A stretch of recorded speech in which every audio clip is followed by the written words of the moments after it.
Hi friends, welcome to செக்தாஸ் vlog. எல்லாரும் எப்படி இருக்கீங்க? நல்லா இருக்கீங்களா? இன்றைக்கி வந்து பார்த்தீங்கன்னா நான் ஒரு ஸ்வீட் தான் செய்ய போகிறேன். இது வந்து பார்த்தீங்கன்னா கிராம பக்கத்தில் வந்து பார்த்தீங்கன்னா நல்லா தேங்காய் பாறைன்னு சொல்லுவாங்க. சில பேர் வந்து தேங்காய் பர்ஃபின்னு சொல்லுவாங்க. இப்போ நான் வந்து இந்த தேங்காய் பாறை செய்கிறதுக்கு எங்கள் ஊர் பக்கம் தேங்காய் பாறைன்னு தான் நாங்கள் சொல்லுவோம். இது தீபாவளிக்கெல்லாம் இந்த ஸ்வீட் இல்லாத வீடே கிடையாது. இந்த தேங்காய் பாறை செய்கிறதுக்கு வந்து பார்த்தீங்கன்னா ஃபஸ்ட்டு தேவையான பொருள் என்னங்கிறத நம்ம ஃபஸ்ட்டு பார்த்துடலாம். இதுக்கு வந்து பார்த்தீங்கன்னா தேங்காய் ஒரு கப் எடுத்துருக்கேன். அதுக்கு 1/4 கப்பு ரவா எடுத்துருக்கேன். சால்ட்டு எப்போதுமே நம்ம ஸ்வீட் பண்ணும்பொழுது சால்ட்டு கொஞ்சம் அதில் உப்பு கொஞ்சம் போட்டிங்கன்னா கொஞ்சம் நல்லா டேஸ்ட்டும் நல்லாயிருக்கும். அந்த இனிப்பை வந்து நல்லா அவங்களுக்கு எடுத்து கொடுக்கும். அதுக்கு தான் ஏலக்காய் பொடி ஒரே ஒரு ஸ்பூன் மட்டும், நெய் வாசத்துக்கு ஒரு ஸ்பூன் ஊற்றுறதுக்கு. இது வந்து பார்த்திங்கன்னா சுகர் சீனி எடுத்துருக்கேன் 1 கப்பு. இப்போ வந்து நான் தேங்காய் துருவல் வந்துட்டு எந்த கப்பால் அளந்து எடுத்துருக்கணும் அதே கப்பால் 1க்கு 2 போடுவாங்க சர்க்கரை.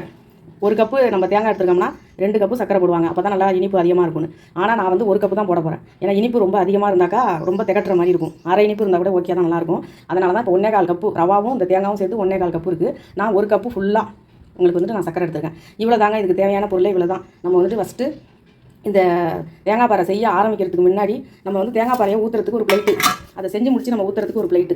அந்த பிளேட்டில் வந்து பார்த்திங்கன்னா கொஞ்சமாக எண்ணெயாவது நெய்யாவது தடவி வச்சிங்க. பாருங்கள், நான் ஆல்ரெடி தடவி வச்சுருக்கேன்.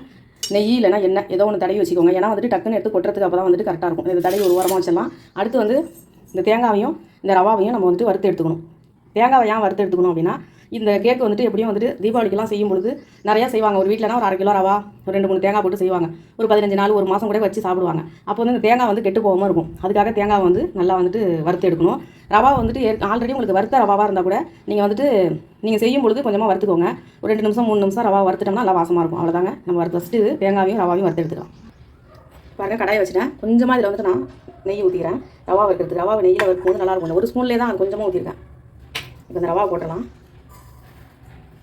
ரொம்ப கையில் வச்சுட்டு வறுக்காதீங்க, கொஞ்சம் சிம்லேயே வச்சுட்டு வறுத்துருங்க. கொஞ்சம் வறுத்துக்கலாம் ஒரு 2 நிமிஷம் வரைக்கும். ரவா வறுத்தாச்சுங்க. பாருங்கள், ரவா வந்துட்டு கலர் மாறாத அளவுக்கு இந்த மாதிரி சிம்மில் வச்சு இப்படி வறுத்துங்க. நல்லா வாசமாக இருக்குது. இப்போ அதை மாற்றிக்கலாம். ரவா இப்படி கொட்டியாச்சு ஒரு பிளேட்டில்.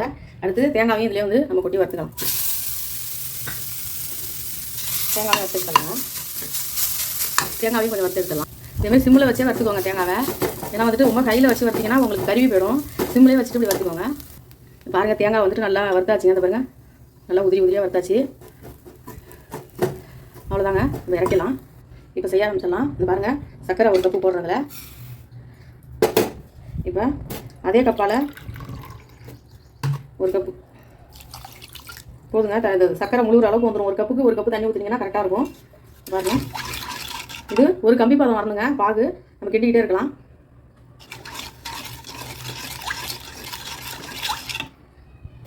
நல்லா கொதிக்குது பாருங்கள்.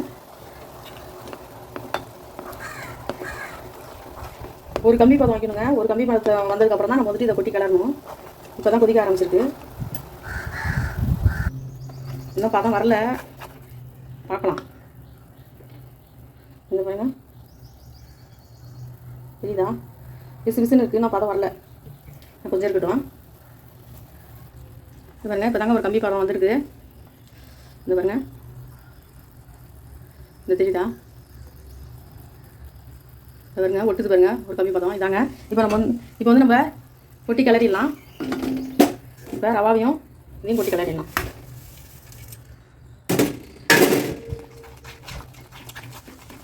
சிம்லேயே வச்சுக்கோங்க அடுப்பை. இப்போ வந்துட்டு உப்பு வச்சுருந்தால இப்போ பாருங்க, சால்ட்டு இது போட்டுக்கலாம். ஏலக்காய் பொடியும் போட்டுக்கலாம். இப்போவே கிண்டிக்கிட்டே இருங்க.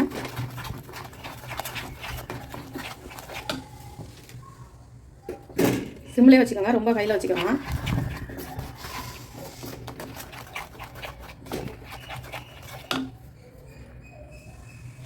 இதை கிண்டிகிட்டே இருக்கலாங்க கொஞ்சம் நேரம். அதுவாகவே அப்படியே உங்களுக்கு கொஞ்சம் திக்காகி கொஞ்சம் திரண்டு வரும். அப்போ தான் நம்ம எடுத்து பிளேட்டில் கொட்டணும். அது வரைக்கும் நம்ம கிண்டிகிட்டு இருக்கலாம்.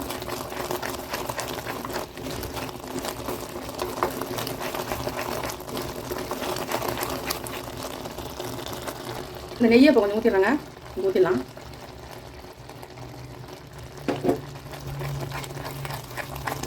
கிண்டிகிட்டே இருங்க. நல்லா வாசமாக இருக்குது பாருங்கள். கொஞ்சம் ஓரளவுக்கு நல்லா திக்காயிடுச்சுங்க.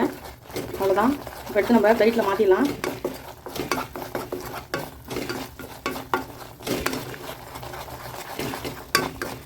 இப்போ எடுத்து நம்ம பிளேட்டில் கொட்டிடலாம். பாருங்கள், பிளேட்டில் கொட்டிட்டாங்க. கொஞ்சம் அப்படியே பரப்பி விடுங்க. இது மேலே கொஞ்சமாக நான் தேங்காய் பூ கொஞ்சமாக எடுத்து வச்சுருந்தேன் வதக்கினது. தேங்காய் பூ கொஞ்சம் மேலே போடுவோம். இப்போயே போட்டால் அதில் ஒட்டிடும்.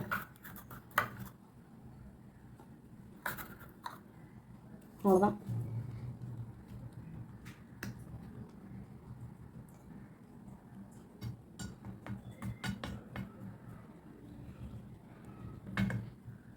இப்போ நல்லா வந்து இது ஒரு கொஞ்ச நேரம் ஆறட்டுங்க. நல்லா ஒரு 1/2 மணி நேரம் நல்லா ஆறட்டும்.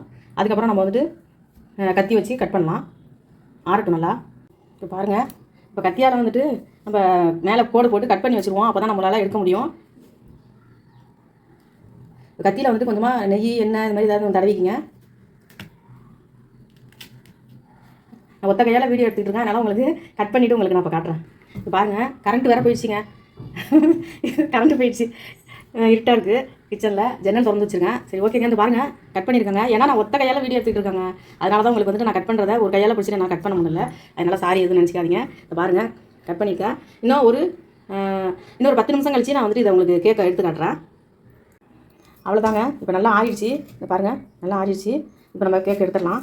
கரண்ட் வரும்னு பார்த்தேங்க. கரண்ட்டும் வரல, ஒன்றும் வரல. இது பாருங்கள்.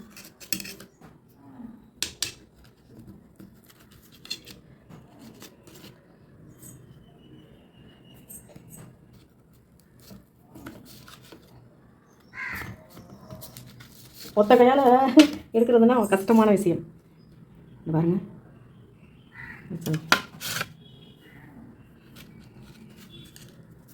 பாருங்கள், அடியில் வந்துட்டு அதுக்கு தான் எண்ணெயெல்லாம் தடவுறது.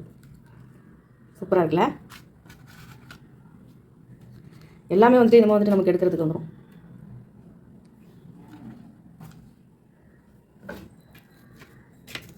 எல்லாத்தையும் எடுத்துடலாம்.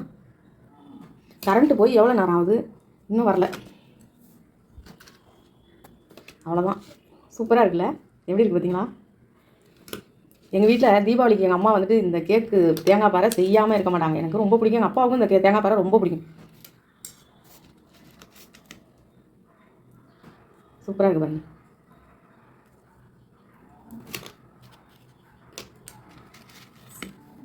எல்லாத்தையும் எடுத்துக்கணும்.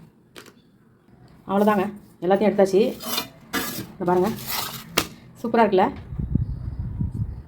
பார்க்குறதுக்கு அழகாக இருக்குல்ல? பாருங்க, உடச்சி காட்டுறேன். ஒத்த கையால் என்னால் வந்துட்டு பாருங்க, சூப்பராக இருக்குது. சாஃப்டாகவும் இருக்குது.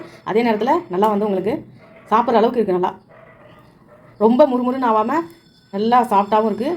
நல்லா ஒரு டேஸ்ட்டாகவும் இருக்குது. ஏற்கனவே நான் வந்துட்டு கொஞ்சோண்டு கட் பண்ணி வாயில் போட்டு பார்த்துட்டேன். இன்னொரு வாட்டி எடுத்து சாப்பிடுவோம். சூப்பருங்க. இந்த நம்ம ஸ்கூல் படிக்கும்போது பொட்டி கடையிலலாம் வந்துட்டு டப்பாவில் அடுக்கி வச்சுருப்பாங்க தெரியுமா, பாட்டிலில். அதே கேக்கு, அதே டேஸ்ட்டு. அடிக்கடி இதை நான் எங்கள் வீட்டில் செய்வேன். தீபாவளிக்கு இது நிறையா செஞ்சு வச்சுக்கிட்டு சாப்பிடுவோம் அப்போ எடுத்து. இதில் என்ன ஒன்றுன்னு கேட்டிங்கன்னா, நல்லா தேங்காய், ரவா எல்லாத்தையும் வறுத்துட்டு நீங்கள் மாதிரி செஞ்சிங்கன்னா கண்டிப்பாக ஒரு 15 நாள் வச்சு நீங்கள் நல்லா சாப்பிட்லாங்க. ஓகே, இதுமாதிரி நீங்கள் ட்ரை பண்ணி பாருங்கள். ட்ரை பண்ணிவிட்டு எப்படி இருந்துச்சுன்னு எனக்கு கமெண்ட் பண்ணுங்கள். இந்த வீடியோ உங்களுக்கு பிடிச்சிருந்ததுனாக்கா லைக் பண்ணுங்கள். புதுசாக என்னோடய சேனலை பார்க்குற எல்லாருக்கும் நன்றி. எல்லோரும் சப்ஸ்கிரைப் பண்ணி வச்சுங்க.